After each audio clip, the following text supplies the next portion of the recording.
നിങ്ങൾക്കറിയാമോ ഈ അച്ഛൻ ആരാണെന്ന്? ലോഹയിട്ട ഡ്രൈവർ മാത്രമല്ല, കാരുണ്യത്തിൻ്റെ ദൈവദൂതൻ കൂടിയാണ്.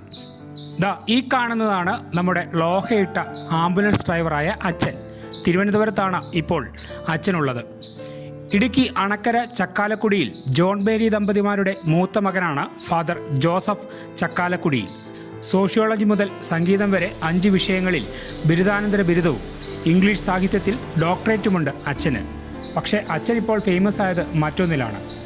ആംബുലൻസ് ഡ്രൈവറാണ് നിലവിൽ അച്ഛൻ. അതെങ്ങനെയെന്നല്ലേ?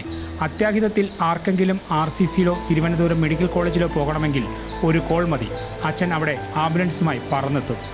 പള്ളിയിൽ മാത്രമല്ല, പുറത്തും പണ്ട് ഹിന്ദുസ്ഥാനി കച്ചേരികൾ നടത്തി ഈ അച്ഛൻ ശ്രദ്ധേയനായിട്ടുണ്ട്. ഇന്ന് കർമ്മ നിരതനാണ് നമ്മുടെ ഫാദർ ചക്കാലക്കുടിയിൽ.